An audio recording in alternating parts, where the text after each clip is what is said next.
Uh, I'm afraid I'm going to have to pull rank on you. I don't want to have to do this, but I'm with the mattress police. There are no tags on Lou Diamond's mattresses.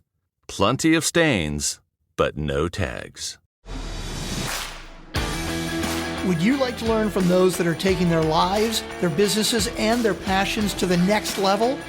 Best-selling author of Speakeasy and master connector Lou Diamond is here to connect you to some of the most inspiring and amazing people on this planet. Get ready to thrive loud with Lou Diamond.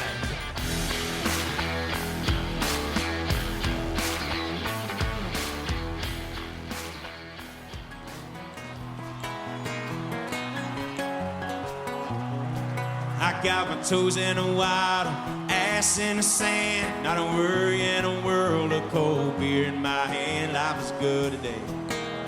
Yeah, life's good today.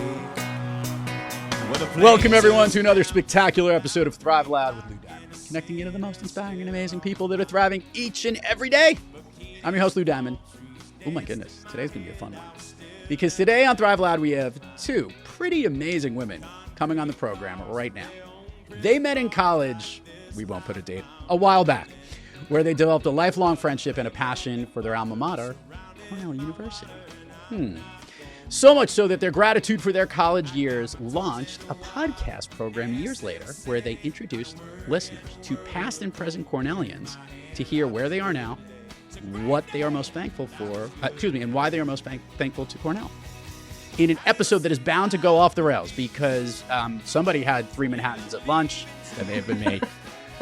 You'll also know that I happen to know them fairly well, and they also are a ton of fun. You'll love them for this energy that we're going to have on this fun show. And more importantly, you're going to love how they love to connect others. Thrive Loud listeners, I bring you the hosts of the Cornell Thank You podcast, Michelle Katz and Stephanie Gitlin. Michelle and Steph, how are you guys today? Great. Good. Thanks. So good to be here. They get to be on the other side of the microphone. They've gotten so used to being hosts in their incredible program, and now I get to have fun with them. And to bring this episode into its full spirit, I'm game on. I'm just making it clear. I'm game on for this episode right away. I'm hatting up because for those listeners that know this and those that are watching this on the program, I just put on a Cornell hat and make it clear I'm an alumni just as they are. They're just a touch older than I am, but that's okay. We'll just pretend that I'm 29 and they're 30, which works out well. You're starting out slow. I'm starting out pretty slow. There's a lot to go on here. All right, so here's what I want to do. I want to bring everything up to speed so listeners understand this. Can we go back and you guys share how this whole thing came to be? And Michelle, I'll let you kick it off and baton pass back and forth with Steph. Okay, sure. So Steph and I have fun no matter what we're doing. And we had this creative urge, I guess, during the pandemic to do something together. We couldn't figure out what it was. And we talked about doing a podcast without having any idea what the theme was going to be.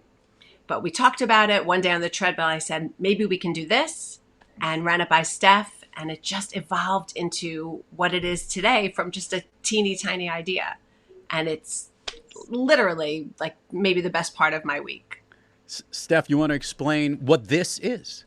Sure. So we were roommates and best friends at Cornell, and we love Cornell. We love to talk about the days, the glory days.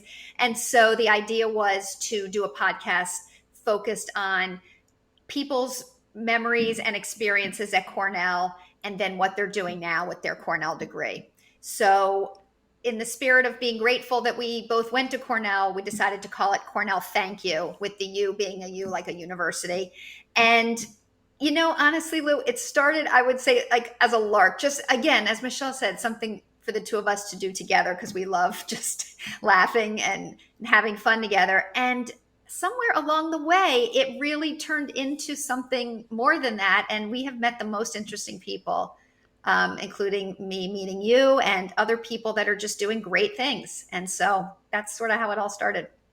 So to help people understand the perspective of this, you guys have had a whole life. You guys are parents or have been to school a long time ago. How have you made, before the podcast started and college ended, Have you always been like, you guys were roommates at one point or another, as I understand it, way back when, right? Was it freshman year, sophomore year? When were your roommates? Sophomore year in the sorority house. In your sorority. So have you maintained this close connection all the way through? Yes. Yeah. I mean, certainly we have been as close, but not, we never lived in the same city. So we really didn't see each other. What this has done is, instead of now phone calls, the Zoom, it doesn't replace being together at all, but it does give you that feeling that you are seeing each other and connected in that way. So starting a show, and this is all part of our lovely theme here on Thrive Loud about cool things people are doing in podcasting. This was to really socialize and try and bring some other people together and feature some other stories. I'll start with you, Michelle. Michelle, what were you thinking about if you were visualizing what this show could be? You wanted to get some appreciation because you were thankful. Were you initially saying, I'm just going to go to my initial group of friends? Or explain how you started to figure out who you wanted to feature on this program. Yeah, so that's a great question. We initially did it really just to entertain our sorority sisters. We have a very active group of 30 of us, and it's often very funny. And we thought, let's get each of them on. That's 30 weeks of episodes, and it'll just be great for 30 weeks, and then we'll see what happens.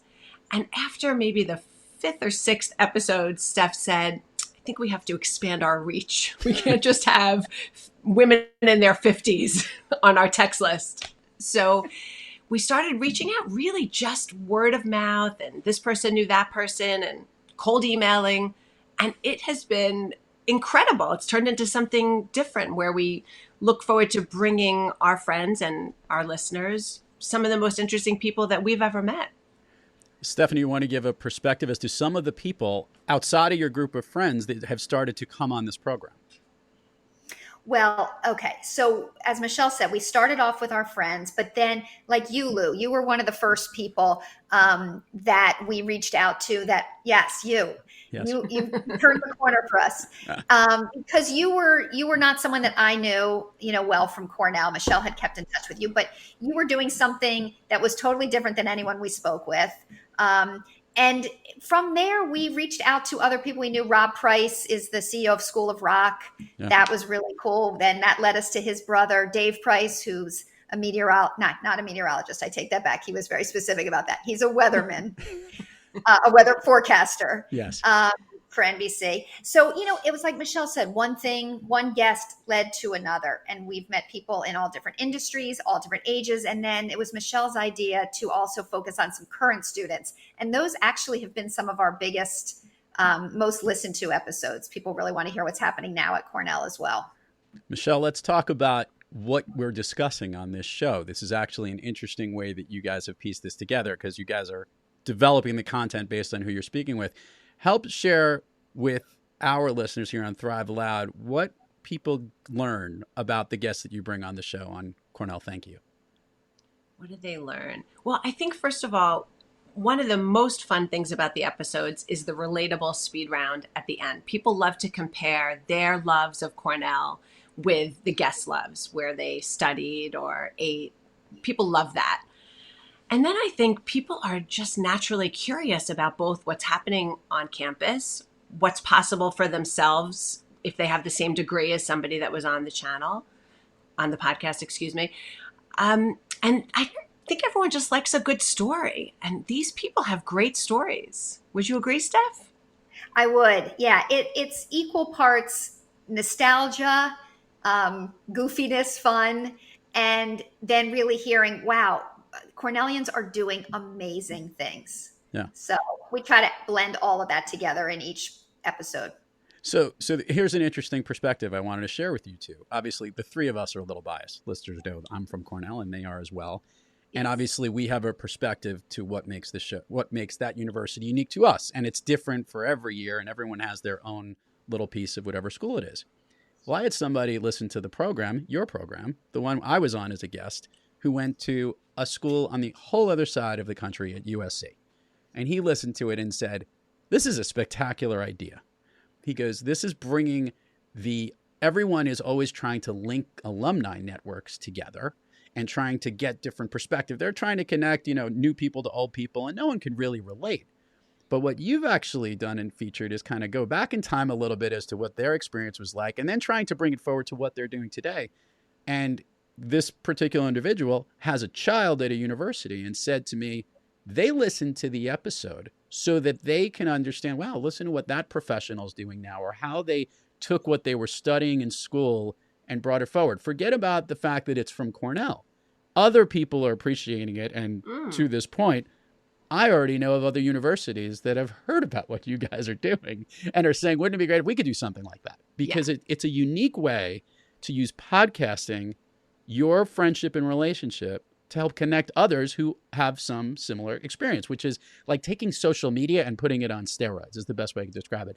How do you guys feel every time you record one of these episodes? Steph?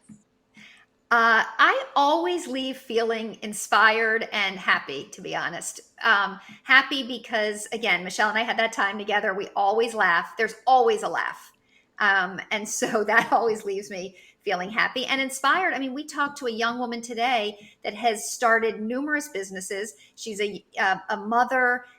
She is an entrepreneur. And she's, I don't know, 38 maybe. We walked away from that thinking, wow, look what she has done. And always feeling nostalgic about Cornell. The more you talk about it, the more you think about your own experience. So I always leave with great feelings. Michelle? Yeah, I would echo that. I would say some of the best parts about the podcast is what happens before we hit record, either with the guest as a warm-up, we have a little fun, but also leading up to it. So Steph and I do a little homework while still keeping things casual and on the fly, but we try to come up with those crazy quizzes that maybe you've heard in some of our episodes, and we laugh all week getting that together. So I always leave grateful to our guests and grateful for those laughs and our time together. I say to other podcasters across the nation or the globe at this point, I spoke to somebody this morning from London, that there's a true joy when you have connection through podcasting. And it takes a little bit to get through it, right? Because you need to kind of build a program. You have to get a rapport. You have to get used to doing it. And I'll say this, and kudos to the two of you. It's not easy to have two hosts on a show. I will let you know that it's usually just one host, and having two people and then a guest all the time is a unique dynamic and always challenging to balance it out. Talk to me what it's been like as interviewers, because none of you, correct me if I'm wrong, neither one of the two of you have ever been professional interviews before, right? Am I wrong on that? You are not wrong. I am not wrong. I'm absolutely correct. I'm always correct, Michelle. I just want to make that clear. So you've been building up this skill just using your general curiosity, and tell me, or learning from others. How have you been growing as podcasters? Well, Michelle, you go first. For as long as say again? You go first, Michelle. Okay. For as long as I know Stephanie, she has been the greatest listener and the best giver of advice. And because she's such a good listener, she's incredible on the podcast. So sometimes we do one question, go back and forth. And sometimes she's got such a great lead in that, it's all good with me, keep going. We haven't really noticed any trouble with being two guests. Being two hosts on the podcast. And I often look at Stephanie in disbelief at how good her questions are. I love it. And Steph? Thank you. I'll put the compliment back on Michelle. I feel the same way about her. I do think we are both interested people. I was a psychology major. Michelle was human development, family studies. So we both have this natural inclination to want to understand people and hear stories. And so we are asking questions that we're really interested in. When you have two people, the difficulty is the rhythm. You don't want to talk over each other, and you want to sort of have a good back and forth. But the benefit also is that the pressure is a little bit off. I recently just moderated a book event, and I was the sole interviewer. And it was weird for me because I didn't have that partner to think of the next question while I was asking the current question. So I love it. I think we have a rhythm and a repartee, I guess, that just kind of works for us. All right. I've been nice ever since we started this. Now we got all the formal stuff out of the way here. I just want to get to the fun stuff here. So you have to understand, listeners need to know, I've known Michelle, now for about, what, we'll say 15 some odd years, maybe even longer if we go all the way back to college, I guess. If you go all the way back, yes. But we go all the way back recent to college, years, but we happen to live nearby.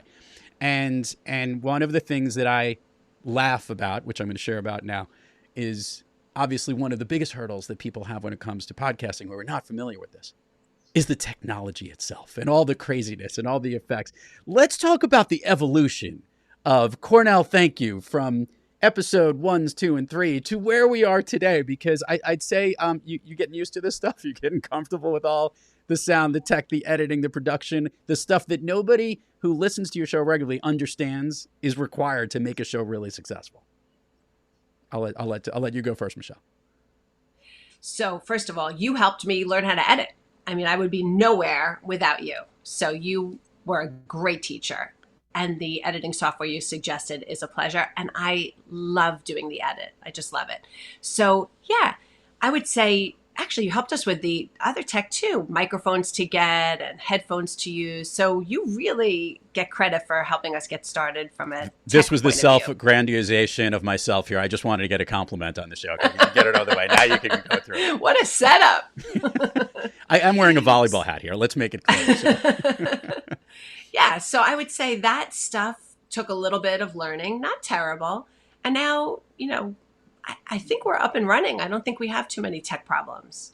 All right. So now, aside from, trying to figure out how we can get Stephanie to sound good before we came on Yes. this episode, but we got all that fixed out. And now she sounds spectacular, looks spectacular. I always say this to podcasters, that you don't realize that you're creating content which started out as something fun for your friends, which now is actually being listened to by a lot of different people in all different walks of life. And you have people wanting to come on the show, or you're looking for different people, and everyone is enjoying it. And I want to make it clear, we know this is not an affiliated podcast with Cornell University. This is a project that you guys are doing. Have you found that it's improving other things about you? Like, I will tell you, this podcast is a gift to the listeners, but what's the gift that it's given both of you? Stephanie, you go first. Well, it's given me the gift of even becoming a better listener. It's one thing to listen in a cocktail party conversation or where you're chatting over coffee with a friend. It's another thing to listen when you know that you want to ask the next question. I mean, you are the interviewer. So it really has forced me to listen. I found that skill even carrying over to my personal relationships, which I really like. But also just having something to look forward to. I have other stuff going on too, but I'm an empty nester now and I work part-time. But this has filled a great piece of my life that I was looking for. Connection, time with Michelle, and a little more creativity. I mean, Michelle really does all of the creative aspects of it, all of that editing, which is really a skill. She does all of that. But, you have to be creative to come up with sort of ideas for the podcast and guests and things like that. Mish? Yeah, I agree with that. That definitely we're both becoming better listeners and better question askers. Specific to me, I don't work part-time. So this has given me something to talk about. When people say, oh, so what do you do? I have something now, right? Outside of making the beds with hospital corners, which nobody cares about. Yeah. So it's given that. And I agree. It just gives something so great to look forward to every week. It's always fun. It's always interesting. And I do love that creative piece of it. I want to do something fun here as it relates to how we can piece some of what you guys do in your show to what we do here on Thrive Loud. So first, what I want to do is I want to get all the admin stuff out of the way. And if you guys can share, Michelle, you can give the info here, where people can learn about the podcast, how they can find it. We will put it on the show notes, but it always gets more engagement when they hear it from you guys. Sure. So the podcast is called Cornell Thank You, and it's on all of the major podcast sites. And on Instagram, we're also Cornell Thank You, so it's pretty easy. And people have been finding Steph on LinkedIn. I don't have that. But for the most part, the best way to find us is by DMing us on Instagram. We've got a lot of inbound requests there, which has been really fun. Yes, and more to come for what you're going to see is going to come out of this episode. Yes. All right, so we're going to do Fun Street here, the extended version, which I was more excited about than anything else. We got all the admin stuff out of the way. We got all the stuff about this great podcast. And by the way, this is awesome what you guys are doing. As I say this, to those that get past a certain hurdle on podcasting, you start to understand how great it is to connect with people, how great it is to listen to people, and how when you're sharing this stuff, other people are benefiting from it. And that's a real cool thing. That USC story, I haven't had a chance to even share with you guys, which is pretty cool. But Fun Street's going to be really fun here because I happen to know these women in a certain way that will be a lot of fun. So here's what we're going to do. We're going to do the Thrive Loud version of this, and then I'm going to start to ask some of the questions that you guys ask a lot of your favorite people that come to Cornell. So all the listeners, you'll enjoy the first part, and to the people at Cornell, you'll get an understanding about the second part. That sound like a plan? Okay. Great. First of all, I want each one of you to share with me, do you have an all-time favorite movie? Stefan, I'll start with you. Oh my gosh. All right. Well, in the theme of going to college in the 80s, really my all-time favorite movie is Tootsie with Dustin Hoffman. Oh, which is the 80s. I was like, where did that come from? Tootsie's an amazing movie, by the way. Underrated. She can act it out. She's so good. I know every line. But yeah, Tootsie She kind of looks like Terry Garr a little bit, right? Don't you think so? I can see that. Yeah, that and also When Harry Met Sally, another fabulous 80s movie. How about you, Michelle? Yeah, God, I'm stuck in the 80s too, or maybe even earlier. For me, my two go-tos, depending on what's going on, is one, Fletch for laughs. Okay. And two, Rocky. I love it. Yeah. I knew I liked her. Those are in my lines of movies, which is interesting, by the way. And I say this, it's rare that you have a woman that likes Fletch. Many guys like Fletch. Like it's definitely like a movie quotable thing, but that's like you. Yeah. I'll charge us to the Underhills. I'm sure that's what this entire episode is going to go. Exactly. All right, so the way we do the speed round for my show is going to blend into your show. So the way I'm going to do this, and we're going to do like a typewriter. Michelle, I'll start with you, and then go to Stephanie, then Stephanie, and back. So we'll do it like each one gets to do two in a row. I'm going to ask you something. These are things that lift you up, motivate you, make you feel good, basically make you thrive. And then there will be the Cornell stuff, okay? Start off with this. Michelle, a favorite song of late that you've been loving to listen to, or something you love to jam out to?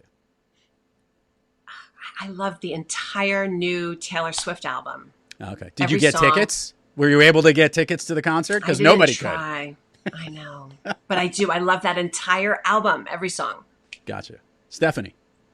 Oh, gosh. Anything Zach Brown. I love Zach Brown. I just saw him in concert. Okay, Stephanie. A favorite food that is not a dessert? Oh, my God. Spaghetti and bolognese. Spaghetti and meat sauce. Gotcha. Michelle, same question. Spaghetti marinara. Well, the two of you guys are perfect roommates for that. Michelle, a favorite dessert? Ooh, brownie a la mode, and the ice cream is chocolate. Stephanie, your favorite dessert? I love a good chocolate cake with chocolate icing, like a Duncan Hines moist chocolate cake.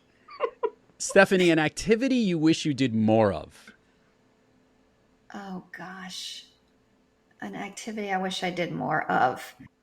I don't have a good answer for that, Lou. I am fortunate. If I like an activity, I will do it as much as I want to do it. So I don't have a good answer for that. Happy husband. Michelle. I will say yoga, and by more, I mean any. Okay. That's very... Michelle.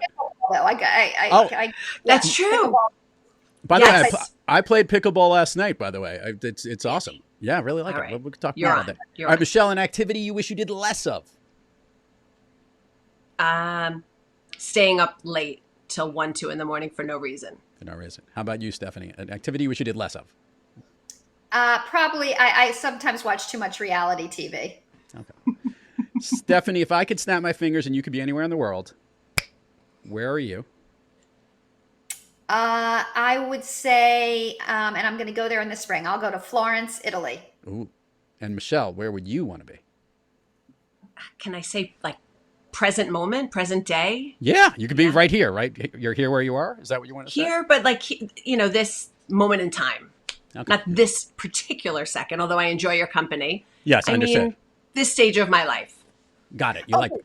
I'm sorry, Lou. Did you mean like a time? I was just saying you could be anywhere in the world. No, I was saying, this could go anywhere. I actually like the way that you guys asked that question. Not a time in your life, but where, if you could be anywhere in the world, where would it be?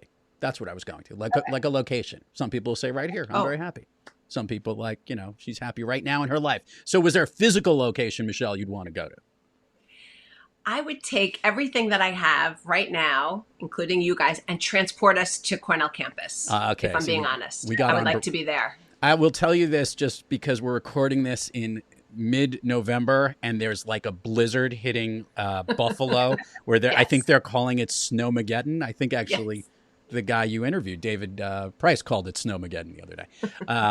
Yeah, I don't want to go there right now, but we can go there when the weather's a little warmer. How about that?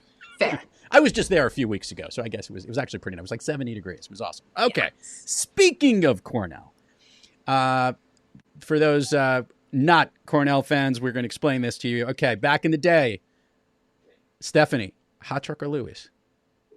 Oh my God, hot truck, please. By the way, there's a lot of about it on the podcast. We're obsessed with it. Okay, so what was your order? PMP, G&G. Okay, and translate that for the non-Cornell fans. What's the G&G? We know the poor man's pizza is the PMP. Poor man's pizza, sauce and cheese. G&G is grease and garden, which actually means lettuce and mayo. Gotcha. Michelle, your order at Hot Truck, because we already got it. I mean, I would rather eat thumbtacks than G&G. Just a plain PMP.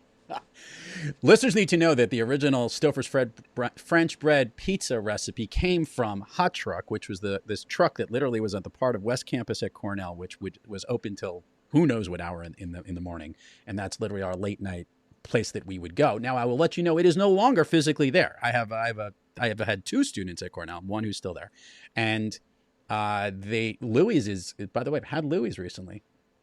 Not to replace my memories of Hot Truck, just because I'm a Hot Truck guy too. I would just tell you that it's pretty damn good. They've got some pretty good wraps. Yeah, they've upped the game. Here's some things that they have there now, which I really like. They've got sushi rolls and taco trucks and other trucks and stuff like that. The whole truck. There's actually a halal food truck on Eddy Street, like permanently, like in front of one of the houses there. It's kind of crazy. So they've got a lot of food trucks. But I digress. They have a lot more options. We just were limited. Anyway. Okay. Your favorite class that you still remember, like the one that resonated to you when you were a student at Cornell. Stephanie, I'll go with you first. I was a psychology major and I love Psych 101, of course, but I took a class called social psychology and another class called psychology and the law. And those really stuck with me. Michelle. I will agree. Psych 101, but since everybody says that, there was a class about the Holocaust that I thought was unbelievably educational and important. If you, Michelle, were to rewind the clock, but, make yourself at college again, but we're here today, and you could choose what you'd want to study at Cornell, Michelle, what would that be? Probably the same major, but maybe a minor in the business school. Okay. Stephanie, same question. I agree. I would have the same major. I wish I had focused on a language more. I would like to be bilingual, and I'm not. Are you close? What? Are you close to bilingual? What language would you like to take? What language would that be? Well, I would like to speak Spanish, and I did it in high school. If I had continued it and stuck with it and maybe done a study abroad, shoulda, woulda, coulda. I married a Colombian. That became my Spanish training thereafter, which is a very important thing to do. So now, same question related to a social aspect, meaning if you were to now be back at college at this point in time, what thing would you like to have to get yourself involved with? It could be a club, an activity, a work job program, whatever it be. If you could redo it today, Stephanie, you first. Oh, gosh. Something you didn't do way back when. Well, Michelle and I have talked about this. I wouldn't say it was a club, but I wish I had explored Ithaca more. I think there was a lot more to do in the region. I was very much focused on the campus, and I think I missed out a little bit on the beauty of upstate New York. Michelle. Yeah, I'm going to piggyback off that a little bit by saying I would have liked to do some kind of community service within Ithaca. Gotcha. What type of community service would you like to do? Something with the elementary school, maybe. Oh, very cool. Something like that. All right.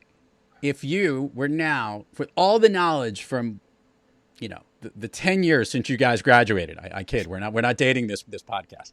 But if you were to take all the knowledge of your life right now and you were to sum it up and you could say, I'm very thankful for all the relationships, all the friendships, but you could pick one day to go back to Cornell. One day during the time that you were there, a special since it was an 80s reference earlier, you got a DeLorean, you could punch in the date, with Michael J. Fox and whatever, and zoom right there.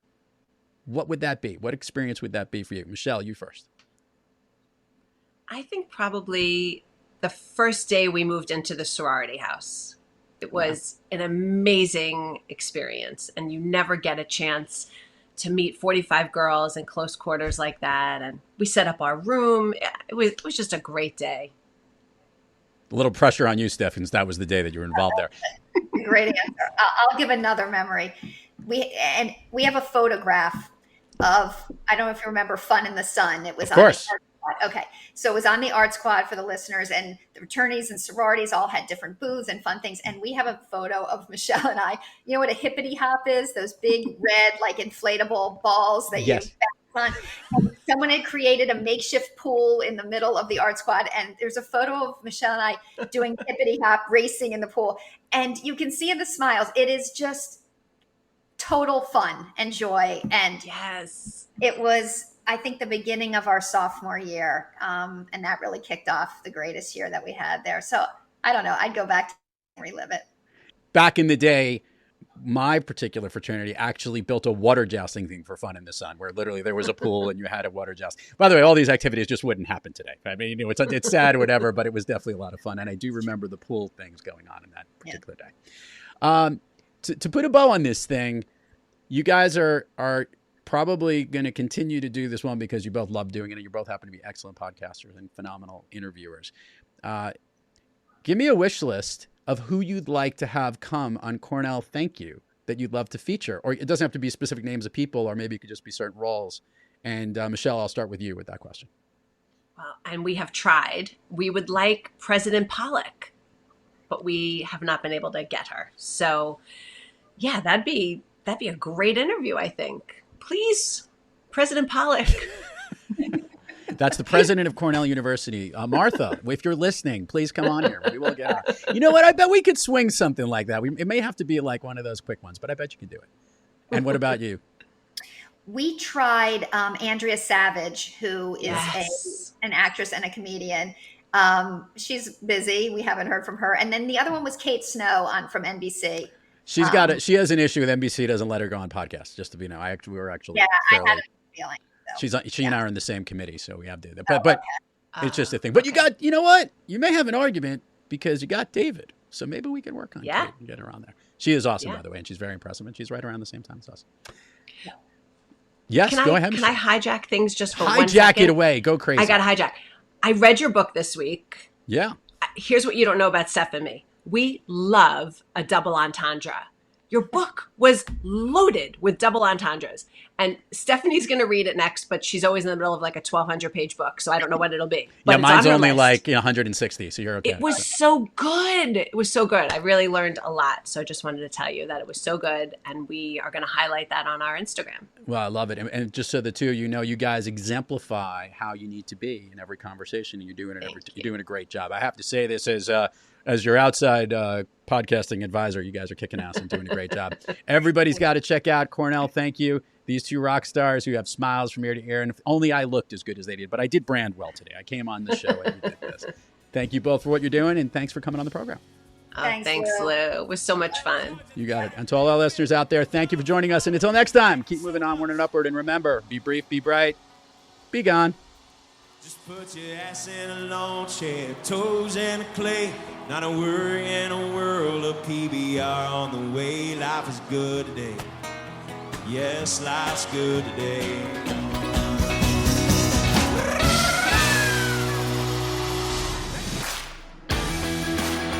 You've been listening to Thrive Loud with your host, Lou Diamond.